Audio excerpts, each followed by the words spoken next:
लखनपुर नाम का एक गांव था। वैसे तो वो गांव बहुत ही सुंदर और हरा भरा था।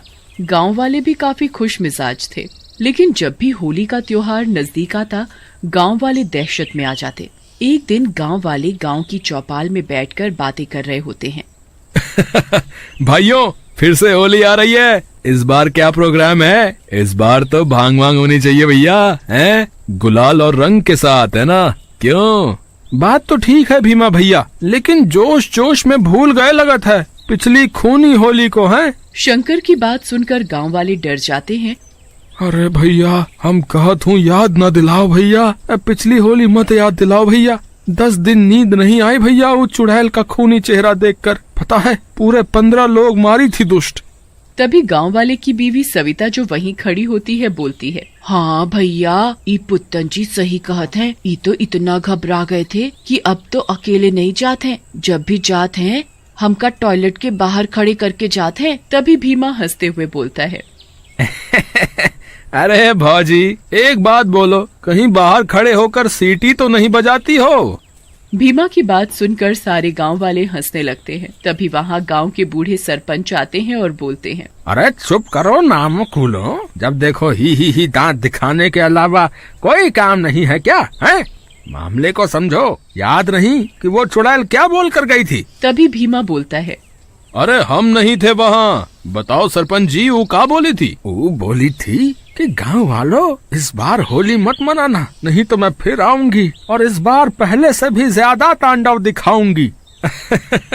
आप सब लोग भी ना, अरे ये चुड़ैल उड़ैल से हम डरत नहीं है भैया। हाँ, और हम तो खेलेंगे होली। देखत है कौन चुड़ैल आवत है। हाँ। ऐसा कहकर भीमा वहाँ से चला जाता है। धीरे धीरे समय बीतता जाता है और होली का दिन आ जाता है। होली का दहन के दिन गांव वाले भीमा के कहने से लकड़ी जमा करते हैं और रात में उन लकड़ियों में आग लगा देते हैं।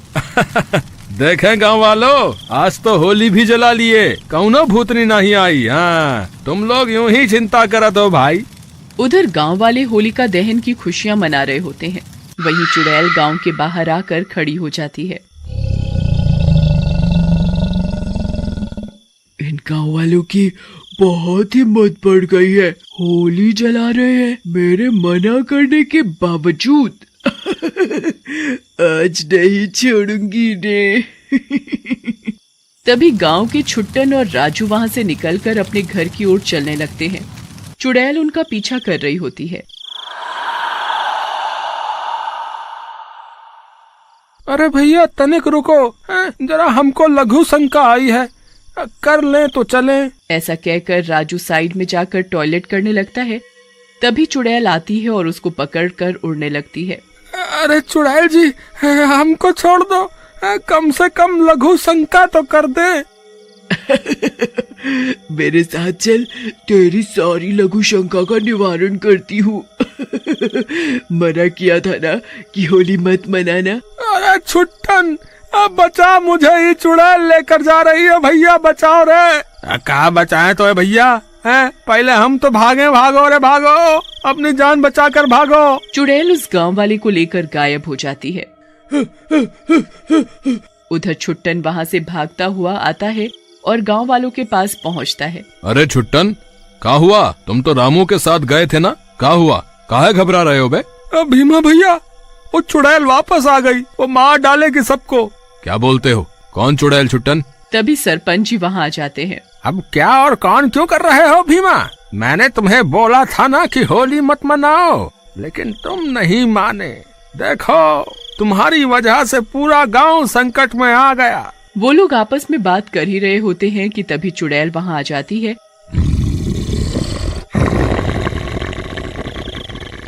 और रामू की सर कटी लाश गांव वालों के सामने फेंक देती है और बोलती है, गांव वालों, ये लो, संभालो अपनी अमानत। बोला था ना कि होली नहीं मनाना, लेकिन तुम लोग नहीं माने, अब भुगतो। ऐसा कहकर चुड़ैल वहाँ से गायब हो जाती है। उधर गांव वाले भी डर कर अपने घरों के अंदर चले। भीमा उन दोनों से बोलता है, शंकर, छुट्टन, क्या तुम दोनों को भी लगता है कि मैंने कुछ गलत किया है? नहीं नहीं भीमा भैया, आप भी कैसी बात करत हो? आपने कौनो गलत काम नहीं किया है।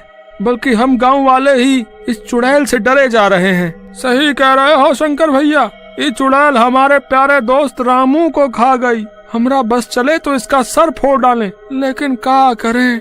और भीमा भैया तुम दुखी ना हो, ये चुड़ैल तो वैसे भी गांव वालों को मार ही डालेगी। तुम दोनों की बात सुनकर मन को बहुत शांति मिली है, लेकिन इस चुड़ैल का कुछ तो करना ही पड़ेगा। ऐसे नहीं चल सकता कि हम इसकी धमकियों से डर जाएं। इसको तो यहाँ से भगाना ही होगा। बात तो आप बहुत सही पकड़े हैं भीमा भैया, लेकिन इसको हम कैसे भगा सकते हैं?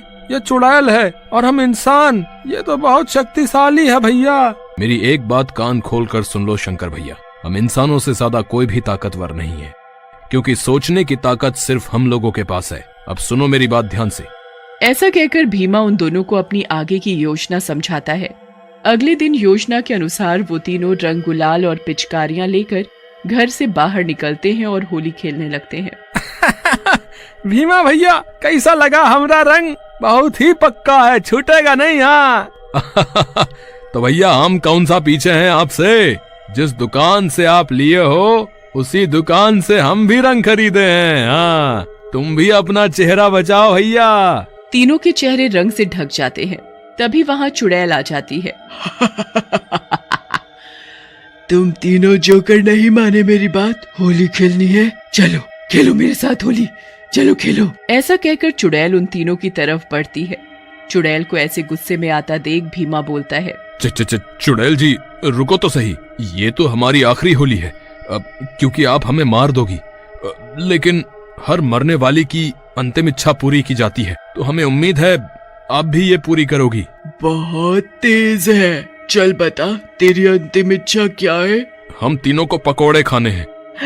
बहुत चटोरे हो तुम तीनों, चलो इच्छा पूरी की तुम्हारी, खा लो।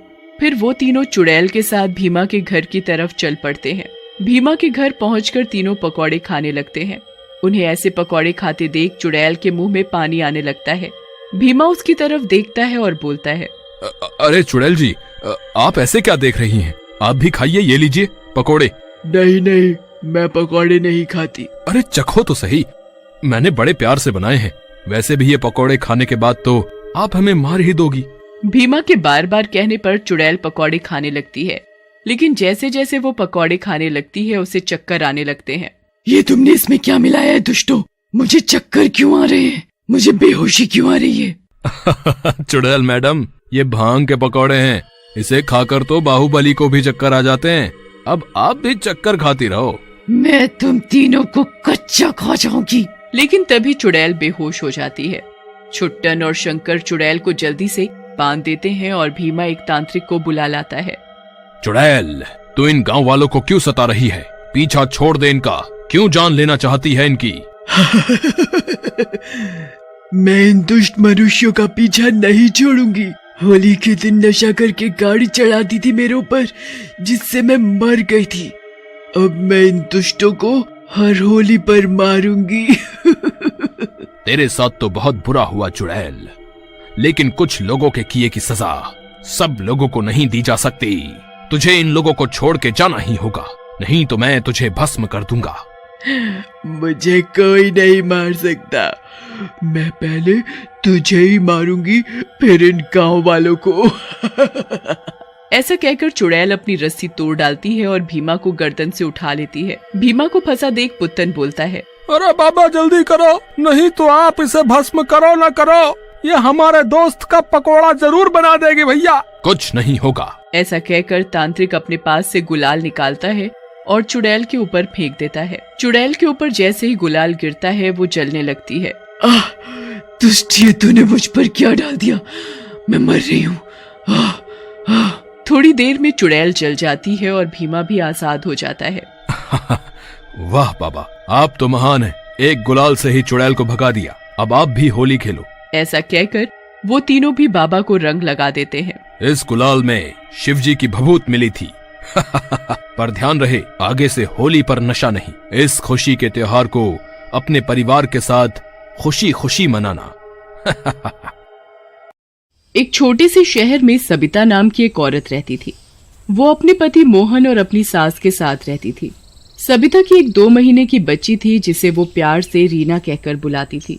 सविता का पति मोहन एक फैक्ट्री में काम करता था। सविता के पति को फैक्ट्री में काम करने के ज्यादा पैसे नहीं मिलते थे, जिसकी वजह से उसके परिवार का गुजारा बड़ी ही मुश्किल से हो पाता था। एक दिन की बात है, सविता का पति मोहन फैक्ट्री में मशीन चला रहा था। तभी अचानक से मोहन का हाथ मशीन में आ जाता है। बचाओ बचाओ, कोई मुझे बचाओ। मोहन की आवाज सुनकर सभी फैक्ट्री के आदमी मोहन के पास पहुंचते हैं, लेकिन जब तक मोहन का मशीन में एक हाथ बुरी तरह से कुचल चुका होता है। मोहन दर्द से चीख रहा था, चिल्ला रहा था। मर गया रे, मर गया रे, मर गया।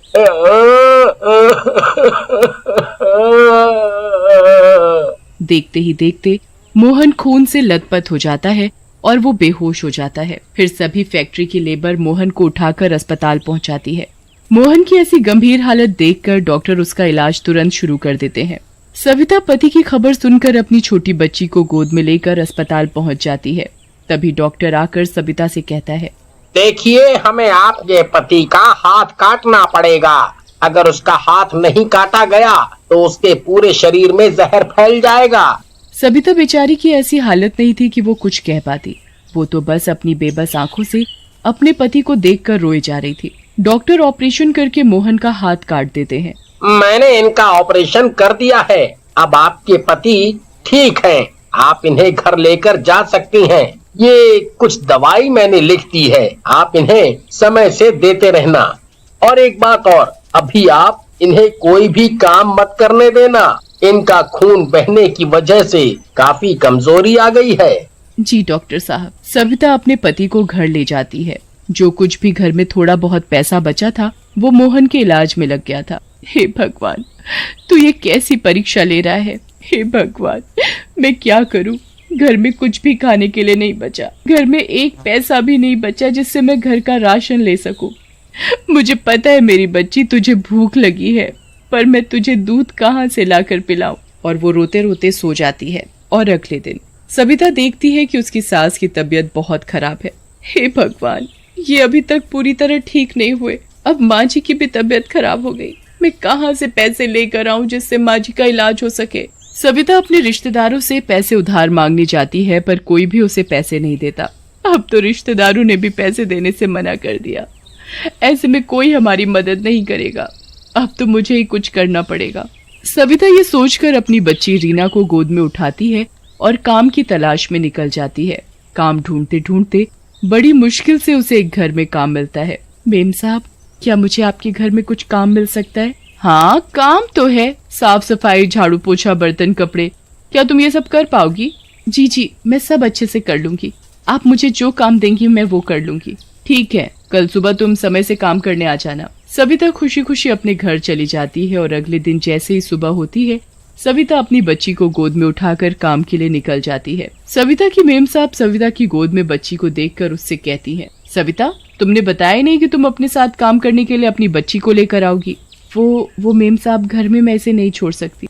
तुम्हारी बच्ची अभी बहुत छोटी है। नहीं नहीं नहीं, तुम काम नहीं कर सकती। मेम साहब, मुझे काम की सख्त जरूरत है। मैं मेरी बच्ची के साथ आपके घर का सारा काम कर लूंगी। आपको कोई भी शिकायत का मौका नहीं दूंगी। मेम साहब कुछ देर सोचकर सविता से कहती है, ठीक है, मुझे मेरा काम पूरा चाहिए। अब तुम चाहे जैसे भी करो। मेम साहब सविता से कहकर अपने कमरे में चली जाती है। सविता अपनी बच्ची को प्यार से, मेरी बच्ची, तेरी माँ को घर का काम करना है ना, तू यहाँ आराम से सो, मैं जल्दी से काम करके तुझे खिलाऊंगी। फिर सविता घर के एक कोने में कपड़ा बिछाकर अपनी बच्ची को सुला देती है और रसोई में बर्तन धोने लगती है। लेकिन कुछ देर बाद बर्तनों की आवाज से सविता की बच्ची जाग जाती है और रोने लगती है। सविता ये सब देखकर जल्दी से बर्तन छोड़कर अपनी बच्ची को गोद में उठा लेती है। सविता की गोद में लेते ही बच्ची चुप हो जाती है। सो जा मेरी बच्ची, सो जा। तेरी माँ को बहुत सारा काम करना है। तेरी माँ काम करेगी तभी तो तेरे पापा और तेरी दादी का इलाज करा पाएगी। अगर तू ऐसे ही रोती रहेगी तो तेरी माँ काम कैसे करेगी? जैसे ही सविता की बच्ची सो जाती है, सविता वापस बर्तन धोने लग जाती है। लेकिन कुछ देर बाद बच्ची बर्तनों की आवाज से जाग जाती है और रोने लगती है। सविता अपनी बच्ची को गोद में लेकर उसे सुलाने की कोशिश करती है। इतने में ही बच्ची के रोने की आवाज से सविता की मेम साहब आ जाती है। मैंने पहले ही तुमसे कहा था कि तुम्हारी बच्ची बहुत छोटी है, तुम काम नहीं कर पाओगी। वो मेम साहब, मैं थोड़ा इसे सुला दूं, फिर मैं आपके घर का सारा काम कर लूंगी। मैं तुम्हें आखिरी बार बोल रही हूँ, अगर इस बार तुम्हारी बच्ची रोई तो मैं तुमसे काम नहीं कराऊंगी। जी मेम साहब। सविता का काम करना बहुत जरूरी था। सविता एक कपड़ा लेती है जिससे वो अपनी बच्ची को कमर में बांध लेती है। फिर सविता अपनी बच्ची को कमर पर बांधे बांधे घर का काम करने लगती है।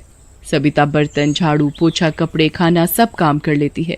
सविता की मेम साहब सविता को इस तरह काम करते देख हैरान होती है। मजबूरी भी ना, इंसान से क्या कुछ नहीं करा लेती। जब सविता घर का सारा काम कर लेती है, मेम साहब मैंने घर का सारा काम कर लिया है। ठीक है, कल तुम समय से काम करने आ जाना। हो सके तो अपनी बच्ची को घर पर छोड़ कर आना। मेम साहब मैं इसे घर पर नहीं छोड़ सकती। ठीक है, जैसा तुम्हें ठीक लगे। वो मेम साहब अगर कुछ पैसे मिल जाते तो?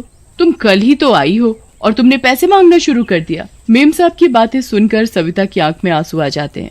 ठीक है, तुम रोना बंद करो। सविता की मेम साहब सविता को कुछ पैसे देती है। सविता उन पैसों को देखकर बड़ी खुश होती है। वो उन पैसों से घर के खाने का कुछ सामान और अपनी बच्ची के लिए दूध लेकर अपने घर चली जाती है। घर जाकर वो सबसे पहले अपनी बच्ची को दूध पिलाती है, फिर सबके लिए खाना बनाकर खिलाती है। और अगले दिन सविता जल्दी उठकर अपने घर का काम करके अपनी बच्ची को गोद में लेती है और काम के लिए निकल जाती है। मेम साहब के घर पहुंचकर वो एक कपड़े से अपनी बच्ची को बांधती और घर का काम करने लगती। इससे सविता की बच्ची को भी ये महसूस होता कि वो अपनी माँ के साथ है और वो रोती भी नहीं। सविता भी इस तरह से आराम से काम कर लेती। सविता की मेम साहब इस तरह से उसे काम करते देख हैरान होती है। इस सविता की कोई तो मजबूरी रही होगी जो ये अपनी छोटी बच्ची को कमर पर बांधकर रोज इस तरह से काम करती है। वाकई में माँ तो माँ है, महान है माँ। जब सविता घर का सारा काम कर लेती वो अपने घर चली जाती। ऐसे ही सविता रोज अपनी बच्ची को कमर पर बांधकर काम करने लगी थी। अब तो सविता को इस तरह काम करने की आदत सी पड़ गई थी। ऐसे ही एक दिन सविता रात को अपनी बच्ची को गोद में लिए बैठी थी। इतने पैसों में घर का गुजारा नहीं हो पाता और ये भी अभी तक पूरी तरह कुछ काम करने की हालत में नहीं है। क्यों ना मैं और घरों में काम करना शुरू कर दूं, इससे घर की थोड़ी बहुत पैसे की परेशानी तो दूर होगी। और अगली सुबह आज सविता और दिन से भी पहले उठकर अपने घर का सारा काम कर लेती है और वो अपनी बच्ची को लेकर काम के लिए निकल जाती है। वो अपनी मेम साहब के घर पहुंचकर अपनी बच्ची को कमर पर बांधकर उनका सारा काम कर देती है। फिर वो और घर में काम ढूंढने के लिए चली जाती है। सविता के काम की वजह से उसे दूसरे घरों में काम मिल जाता है। अब सविता और घरों में भी काम करने लगी थी। मैं मेरी बच्ची को खूब पढ़ाऊंगी, लिखाऊंगी, इसे डॉक्टर बनाऊंगी। ऐसे ही सविता रोज अपनी बच्ची को अपनी कमर पर बांधकर दूसरों के घरों में कभी बर्तन साफ करती तो कभी खाना बनाने का काम करती। सविता अपनी बच्ची को पढ़ा लिखा कर डॉक्टर बनाना चाहती थी। सविता की बेटी भी धीरे धीरे बड़ी हो रही थी। और फिर एक दिन जब सविता की बेटी पढ़ लिख कर डॉक्टर बन जाती है और वो एक सरकारी अस्पताल में नौकरी करने लगी थी। माँ, मुझे एक सरकारी अस्पताल में नौकरी मिल गई है। अब आपकी बेटी डॉक्टर बन गई है माँ, इसलिए अब तुम्हें घरों में जाकर काम करने की जरूरत नहीं है। रीना अपनी माँ को वो हर खुशी देना चाहती थी जो एक बेटी अपनी माँ को दे सकती।